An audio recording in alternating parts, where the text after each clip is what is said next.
Hi, it's Fias Tarot. Hello, Aquarius placement. So this is your mid-March love reading. Okay, so syempre, before tayo mag-start, kung hindi ka pa nakakapag-subscribe, please do subscribe and hit the notification bell para lagi po tayong maging updated no, sa mga mangyayari pa lang. And yes, syempre, kung meron pong mga tanong, pagdating sa private reading, just message me sa akin pong FB page for more info. Ganun rin po pagdating kay Perception of Light. Okay, so nasan ba yung copy ng name niya? Oo, ito po, no? So kung inyong isa-search no, sa FB, yan, ito po yung kanyang name. So, message lang kayo sa kanya and yeah, don't forget to follow. And syempre, kung may tanong po pagdating sa ating all-in-one Evil Eye bracelet. This is available in red and black strings. Ito naman ang ating Evil Eye ring. Yeah, this is adjustable. And yes, this is adjustable.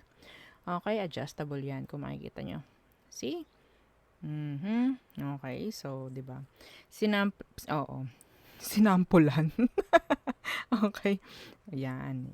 Ganun siya. And, ito is adjustable rin. Kung makikita nyo, pwede siyang paluwagan dito. Ipe-press nyo lang na ganun. And pwedeng paluluwagan nyo. Okay, and yeah, ito naman ang ating Evil Eye necklace. So, ito po siya. So, yan. O, diba? Ang ganda. Yeah. Non-tarnished. Yeah, non-tarnished. Okay. So, yan. Kung may tanong po, no? Just message me. Okay. Message lang kayo. So, Aquarius. And yes, oo nga pala, sa mga hindi nakahabol ng promo nung nakaraan, meron po ulit tayong promo. Maybe next week. Ngayong week na parating. Pero yes, antay-antay na lang din po. Okay? So, yeah, for the price of 2, makakuha kayo ng 3. Okay? So, yeah. Okay, Aquarius. Aquarius placements. Ano ang situation nyo, current situation? Aquarius, anong meron? Okay. The Two of Wands in reversed. Yeah. The Knight of Wands in reverse. Okay. So, merong energy na pagdating sa sitwasyon, pwedeng merong hirap na hirap alisan dahil ginugusto or dahil gusto. Nandyan din kasi yung parang intimacy, no? Nandyan yung physical, keme, yan. Nandyan yung sex, mga ganyan, ha? Okay? So, this is like coming back. Or maybe nandyan lang siya palagi. Nandyan lang yung sitwasyon. Nandyan lang lagi yung sabihin natin hindi nawawala. Pero, for me, the Knight of Wands is something like, hindi naman ito totally like focus. Para lang itong, sabihin nating side dish. Not the main dish, no? Okay? So, ganun. Ooh, ano to? Tingnan natin. Aqua, anong meron sa taong ito? Wala eh, parang lang kayo naglalaro. Walang seryosohan dito. Okay. Some of you, maganda to, gwapo yan, parang ganyan. Anong meron sa kanya? Yawan, the Three of Cups. Ooh, some of you, this is like open relationship. No labels at all. Yeah, okay. The Three of Cups is energy rin ng third party. Some of you, this is your friend. Pero merong benefits. Ooh, okay. Yeah. The Four of Cups. May nagtatanong rito, ano ba talaga tayo? Pero walang nasagot. Walang nagbibigay ng paliwanag, walang nagbibigay ng clarity. Na-avoid yung pagbibigay ng label. Hindi ka pwedeng masaktan sa ganito. Eventually, yes. Ang nakikita ko this is a lot of emotions na mayroon nang natitrigger. Sa emosyon. Meron na. Hindi dapat to. Ayun ang sabihin nating number 1 rule. Hindi ka pwedeng masaktan. Hindi ka pwedeng magbigay ng emosyon dito. Pero someone is na-attach na emotionally. Okay. May nagdi-demand na. May nagdi-demand. Okay, meron na. So, wala namang magawa, no? Kasi wala naman eh. Wala naman tayo. Bakit ka magde-demand? Nakakahiya naman. Parang ganyan, no? So, yeah. May connection, pero walang commitments. Just benefits. Okay. Hang on. Ating paliwanagin itong ating video kahit papano. Bakit kasi nagaganyan siya. Okay. So, ano ba ang magiging takbuhan ng connection nyo? May mangyayari bang leveling up? May magbibigay na ba ng label or what? Or magpapatuloy? Tingnan natin.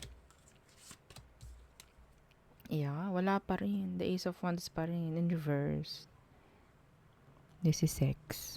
Some of you, this is sex-based connection. Naku po. Pag isa sa inyo ang emotionally weak, yari. Sino sa inyo? Sino sa inyo? Emotionally, like natatama na. Yeah. See? Weak. Open.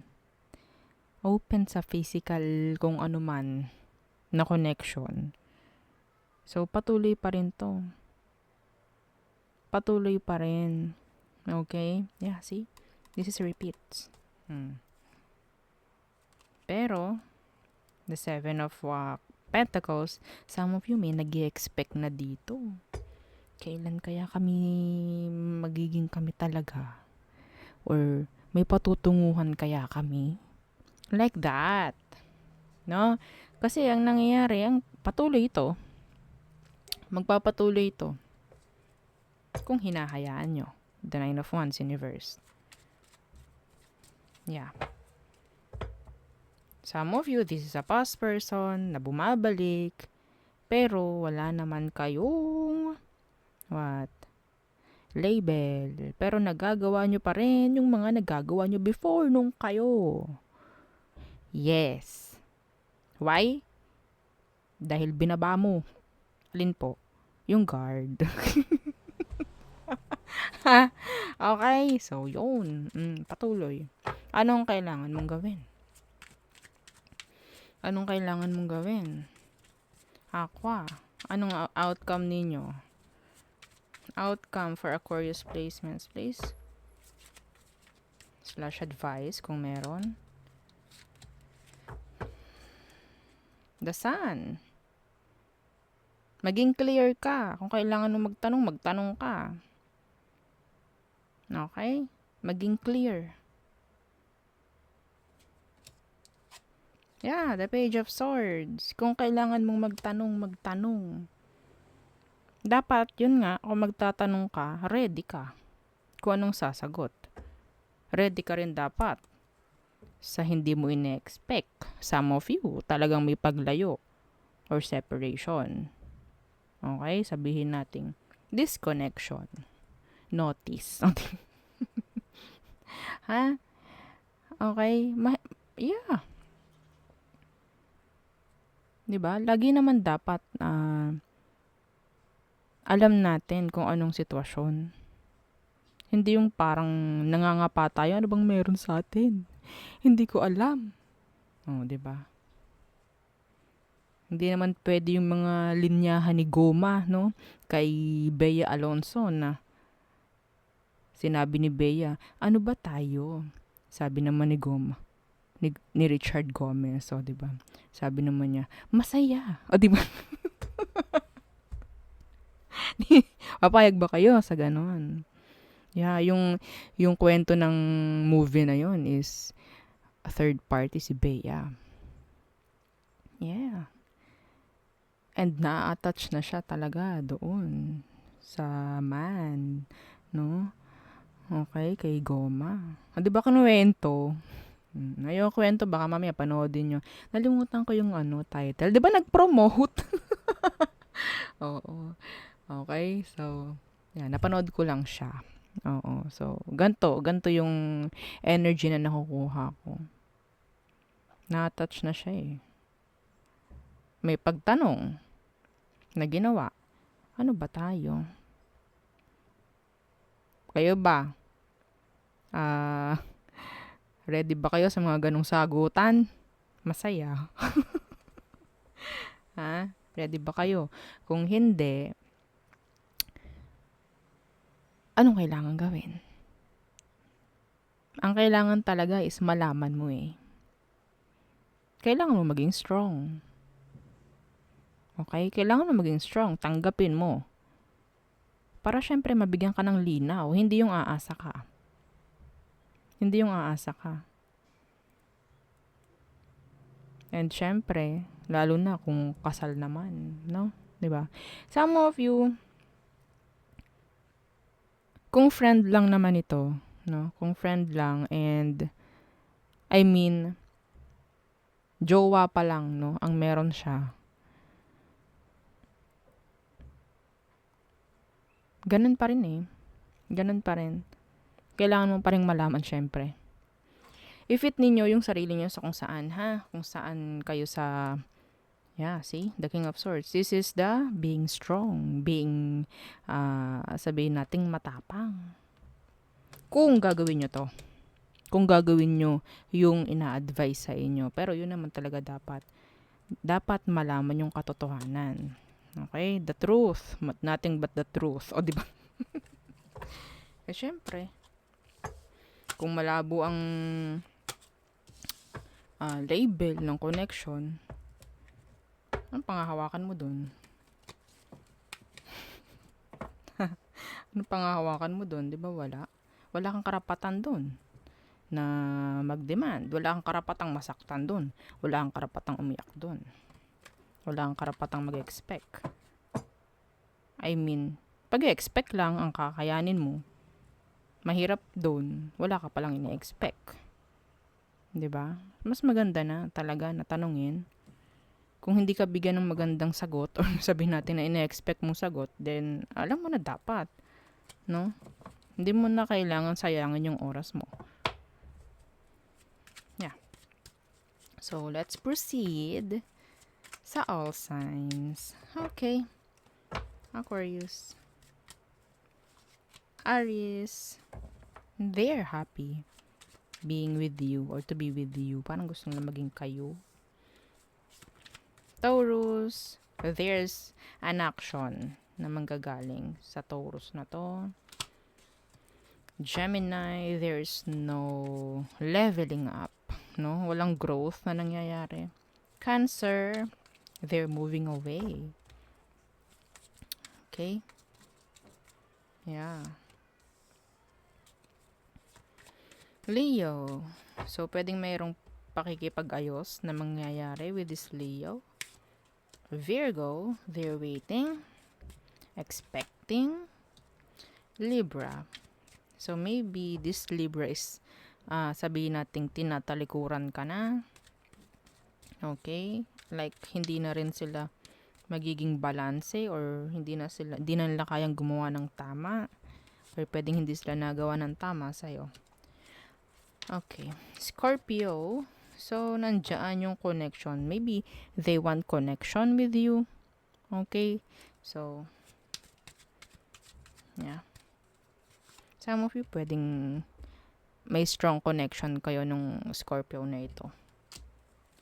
Sagittarius. Okay. Some of them, they're manifesting you. Yeah.